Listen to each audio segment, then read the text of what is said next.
La tête de meuf, j'arrive toujours pas à y croire, les gars. C'est Araujo, il nous a sauvé le match avec une finition clinique de numéro 9 dont on a besoin depuis le début du match. Mais Ronald, en défense, t'es éteint. Viens en neuf, peut-être. Peut-être ça peut passer. Hansi Flick, il a pas pu se retenir, il a pété un câble. L'arbitre, il lui avait mis rouge, il a commencé à faire des bras d'honneur à la fin au but.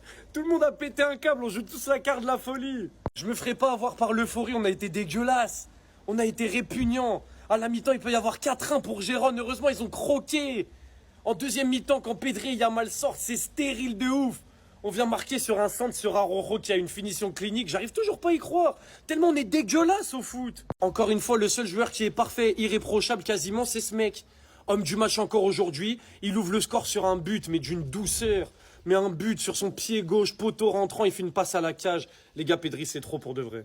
Lamine, vous avez voulu le descendre. Passeur décisif. Mais Lamine, on en attend plus. Voilà, c'est une bonne première mi-temps, quelques duels gagnés, un grand pont de ouf, passeur décisif, mais on en attend plus. Ça manque encore un peu de provocation pour s'apporter des grosses occasions, mais dans l'ensemble, c'était bon. En tout cas, les gars, j'en reviens toujours pas qu'on ait gagné ce match. On prend 3 points. Je sais pas comment, après ce match, je peux dire qu'on prend 3 points. Mais on prend 3 points, mais la pression est réelle. Demain, on sera là pour leur chute. Et puis, les gars, Visca Barça, Visca Catalunya, même si en ce moment, le jeu proposé, c'est non. Alors là, je suis tellement dégoûté, les amis. Dans ce match du FC Barcelone, tout partait bien pour le Real Madrid, jusqu'à ce que cet homme fasse un changement bizarre que personne n'attendait. Ronald Araujo qui rentre en tant qu'attaquant. Personne dirait qu'il s'est pas foutu d'Hansi Flick lorsqu'il a vu ce changement. Sauf qu'encore une fois, Hansi Flick ressort souvent gagnant de ses coachings. Araujo rentre et à la dernière minute, il sauve le FC Barcelone avec un magnifique but, un vrai but d'attaquant. Qui aurait cru? Là, Robert Lewandowski doit maintenant bien se tenir parce que Araujo est désormais son grand concurrent. Cependant, calmons-nous 2 secondes. Les Barcelonais, vous-même, vous savez que le match n'a pas été fameux malgré la victoire. Défensivement, c'est juste une catastrophe et aujourd'hui, encore une fois, ça s'est vu. Et pourtant, tout avait bien commencé pour vous. Les 15 premières minutes, vous dominez le match. Malgré une possession de balle par moments stérile, vous avez quand même réussi à trouver la faille. Pedri qui marque ce magnifique but en se baladant dans la surface, il n'y a personne qui l'a arrêté. Le gars, il a juste eu à placer le ballon, c'est rentré. Pour vous dire, le gardien n'a même pas eu le temps de bouger. Et c'est justement après ce but que le Barça a commencé à sombrer défensivement. Girona, ils ont commencé à sortir. Dès qu'ils ont encaissé, ils ont commencé à sortir. Et là, le Barça perdait ses moyens. Il suffisait d'une simple passe en profondeur pour que la défense du Barça soit en PLS. Toutes les passes en profondeur passaient, surtout en première mi-temps. Regardez les occasions que Girona ils ont eues. S'ils avaient été beaucoup plus efficaces devant les buts, il y aurait même eu 4 buts à 1 en première mi-temps seulement. Malheureusement, ils ont mal exploité toutes leurs occasions. Et au final, le Barça a marqué à la fin, grâce à un Ronald Araujo qui aujourd'hui encore une fois est venu fermer nos bouches. Avec cette victoire du Barça, le Real Madrid on est obligé de gagner demain, sinon il nous passe devant. Et je rappelle que le Classico c'est la semaine prochaine. Les gars, une fois n'est pas coutume, je n'ai pas pu regarder la deuxième mi-temps et même la fin de la première mi-temps du FC Barcelone. Je me suis dit, je vais pas aller sur les réseaux, j'ai pas envie de voir le score, je vais le découvrir en regardant un long résumé. J'ai même pas tenu. J'ai pas tenu, j'ai reçu des messages, des trucs, j'ai pas tenu. Je vois 2-1.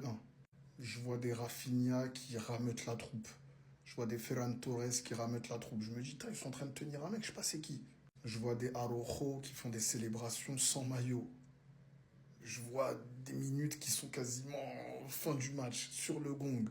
Je vois des Hansi Flick qui font des gestes... Je vois un Hansi Flick qui fait des gestes obscènes. Je reconnais pas mon club, là, les gars. Expliquez-moi, s'il vous plaît. D'habitude, c'est moi qui vous explique. Là, exceptionnellement, je vous demande le contraire. Expliquez-moi, s'il vous plaît, ce qui s'est déroulé durant ce match. Je veux tout. Je vais regarder toutes les vidéos de ceux qui font du contenu FC Barcelone, qui sont pour le FC Barcelone. Les contenus de sang qui font du... Ceux qui vont parler du FCB mais qui ne sont pas pour le FCB, je vais pas regarder. Je vais regarder tous les contenus de ceux qui sont pour le FC Barcelone. En tout cas, de ce que j'ai lu, Flick il risque une grosse suspension. Confirmez-moi ça les gars ou pas. Il capitano! Il capitano! Ronald Araujo! Oui! Pardon, je m'emballe un petit peu. Mais comment ne pas m'emballer aujourd'hui? Dans un match où on a souffert. Attention, mon excitation c'est juste parce que c'est un but à la dernière minute. La réalité? Comme des malades contre le 18. Voilà la réalité d'aujourd'hui. Forcément les absents ont un rôle à jouer. Mais quand mon capitaine entre sur le terrain en numéro 9 et qui délivre tout un stade, tout un peuple, je peux pas rester de m'asseoir. Comment vous dire qu'aujourd'hui on va retenir que les 3 points? Le Barça repasse temporairement premier de Liga. En attendant le match du Real, mais si on parle plus sincèrement, il y a beaucoup de choses à dire aujourd'hui. Concernant le piège du hors-jeu, je vais faire une vidéo complète là-dessus. C'est la prochaine vidéo. Mais merci aux joueurs de ne pas avoir lâché. Parce que moi j'y croyais plus. pensais sincèrement qu'on ne repartirait pas avec les 3 points. Aujourd'hui, je pense qu'il n'y a aucun Barcelonais qui vous dira qu'il est satisfait du contenu du match. Aucun. Mais dans la course au titre, tous les points sont bons à prendre. Maintenant, il y a beaucoup de choses qu'il va falloir remettre en place. Beaucoup de choses. Et tonton, là, il y a beaucoup de retours de blessures. Lamine Yamal, Fermin sont revenus. Rafinha devrait revenir. Toi, tu vas partir vu que tu as pris un rouge et que tu seras là par là au Classico. Mais on peut plus continuer comme ça. Là, faut penser au cœur des Barcelonais. Il y en a, leur cœur, il va lâcher. C'est plus possible de regarder des matchs comme ça. Jérôme, vous les voyez même pas dans le tableau. C'est normal, on affrontait le 18e de Liga. Et on s'est fait malmener comme pas possible. Heureusement qu'ils ont raté. Je sais même pas comment le Barça a encaissé qu'un seul but aujourd'hui. Et dans toute cette haine, dans toute cette frustration, dans tout ce seum que j'ai pu ressentir pendant ce match, ce qui va m'apaiser, c'est de voir aujourd'hui comment vous allez parler de Ronald Araujo. C'est tout. Parce que je sais, pour beaucoup, ça va vous mettre dans une position inconfortable de devoir dire du bien de lui. Et ça, je me régale.